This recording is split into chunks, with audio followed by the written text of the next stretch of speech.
Hey guys, this is Andrew from Joinica.com, and I'm taking a look at the Nexus Q. Here it is, a 2-pound ball of fun for your Google Play Music, Google Play Movies and TV, as well as your YouTube consumption. So if you're in the Google ecosystem, it can be interesting, and you pretty much have to be in the Google ecosystem because those are the only type of content that'll work. I'm going to take a quick look at it now, but before we do, I'm going to give you the quick rundown of the specs. In the back, you've got the 4 plugs in case you want to connect it to banana jack speakers. It has a 25-watt amp built in, so you can plug this into your speakers on like a bookshelf or your home entertainment system on your mantle or your television or whatever. If you only have a television, you can plug it in the back through a micro HDMI port.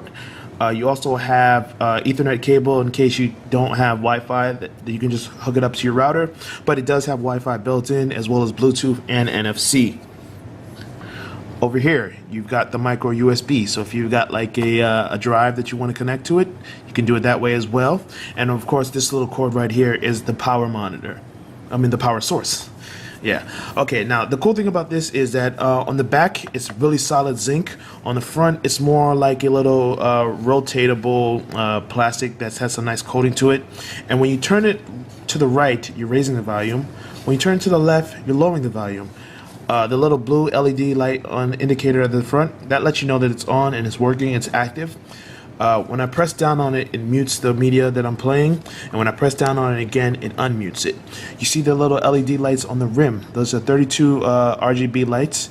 They change color as you're playing content. So when you start playing music, it a little rotates, and you'll see the same thing on your television screen if you hook it up to a television, which I'm going to do right now.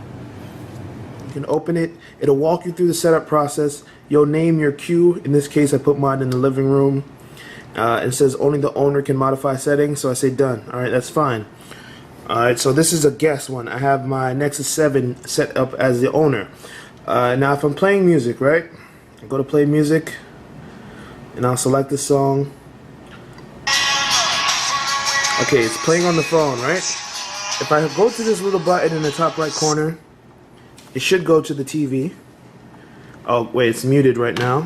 But you see that the sound did come up.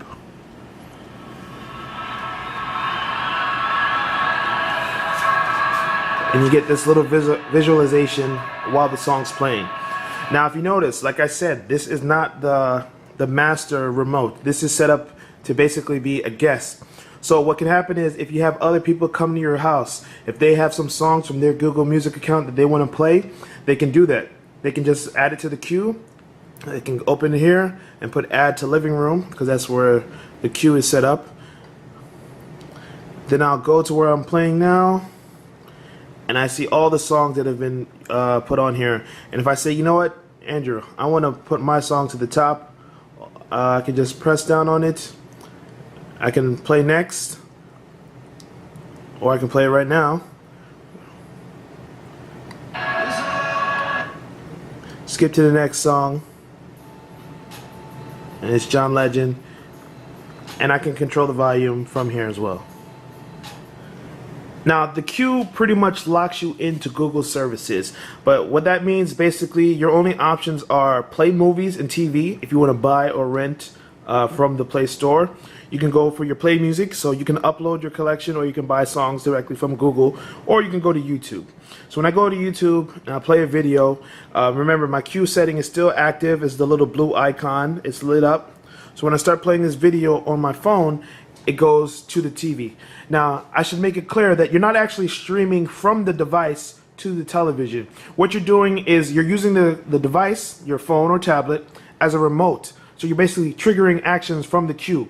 The queue is pulling down all this information from the cloud. So it knows to go to YouTube, it knows to go to Google Music, all that stuff, and start streaming. So you're not really streaming from one device to the next. I just wanted to make that clear because there's been some confusion about the way that it works. So let's listen to this sexy man talk. Nah, forget it. We don't need to listen to that sexy man talk. With Google Play Movies, you get the same features that are available within the app, and then you're basically just triggering the action to replicate that on the TV. Like I said, it's not streaming from device to TV, it's streaming from cloud to TV. So let's say I have Transformers, right?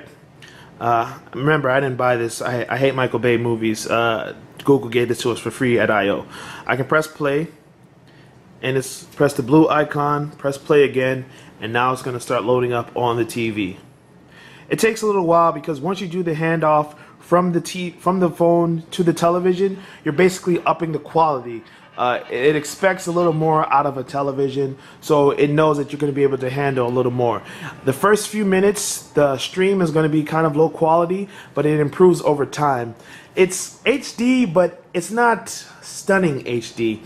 For instance, when you watch a movie on Netflix, it streams as good a quality as your device can handle, which is kind of the same concept here, but it feels like Play Movies kind of tap out earlier. And I know you're going, but if you're a media snob, you want the best possible quality, not like Blu-ray, nothing, but a little more than DVD, you know, you might have some issues there, but otherwise, it's going to look pretty nice on your television screen. The Nexus Q has a really big problem, and it's not the size, actually. You know, the size is pretty good. You know, if you just make a little space for it, it's fine. The big problem is its big price, $299.